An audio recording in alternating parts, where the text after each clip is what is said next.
This is the Synthetic Signal Report for Monday, July 6th, 2026, in the afternoon.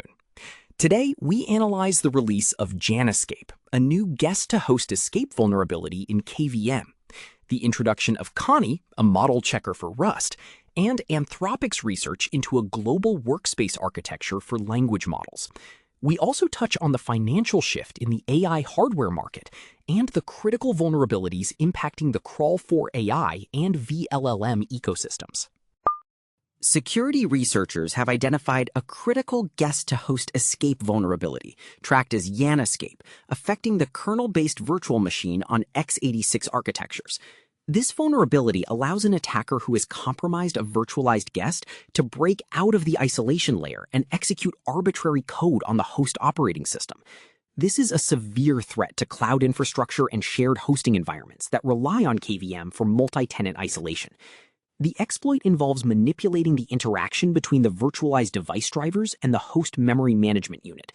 Systems administrators running KVM-based infrastructure are strongly advised to audit their hypervisor configurations and monitor for unauthorized host-level access attempts. A new verification tool, Kani, has entered the spotlight as a formal model checker for Rust. Unlike traditional testing, which executes code with specific inputs, Kani uses formal methods to prove the correctness of Rust functions by exploring all possible input values. This is an important shift for critical software infrastructure. It allows developers to mathematically verify that their code is free from common memory safety errors, such as out-of-bounds access or arithmetic overflows, before the code ever runs. By integrating directly into the Rust development workflow, Kani provides a signal from the future, where bug hunting is replaced by programmatic proof, drastically reducing the attack surface of core system components. Anthropic has published research outlining a global workspace for large language models. This architecture attempts to solve the limitations of current transformer models by creating a centralized, high-bandwidth communication layer where different internal components of the model can share information. Current models often struggle with complex, multi-step reasoning because information is localized within specific layers. This new workspace design allows the model to globally coordinate its internal state, potentially leading to more coherent and reliable problem-solving. This is an under-the-radar development that signals a pivot away from simply scaling parameters toward more sophisticated, modular cognitive architectures.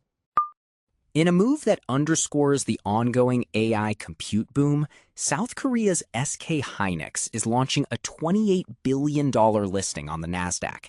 This provides United States investors with direct access to a major manufacturer of high-bandwidth memory, the critical hardware component currently bottlenecking the deployment of large-scale AI training clusters. This listing is a reaction to the massive valuation shifts in the semiconductor industry, as demand for high-density memory continues to outpace production capacity. The vulnerability landscape is currently dominated by two key projects. First, the open-source web crawler Crawl4AI is suffering from a cluster of critical vulnerabilities, including a 10 out of 10 severity rating for a command injection flaw that allows remote attackers to execute code through manipulated Chromium launch arguments. Second, the vLLM inference engine has reported multiple vulnerabilities prior to version 0.24.0, specifically involving speculative decoding errors and memory-consuming request crashes. These tools are central to many AI-augmented workflows, and these flaws demonstrate how the rapid expansion of the AI software stack is outpacing security auditing capabilities. Community chatter highlights three primary concerns today. First, the security community is reacting with alarm to the Crawl4AI disclosures, noting that its integration into automated agentic workflows makes these command injection flaws particularly dangerous for internal corporate networks. Second, developers are debating the long-term utility of formal verification tools like Kani, with a consensus emerging that manual audits are increasingly insufficient for the complexity of modern Rust-based systems. Third, there is growing frustration regarding the critical tag on vulnerabilities.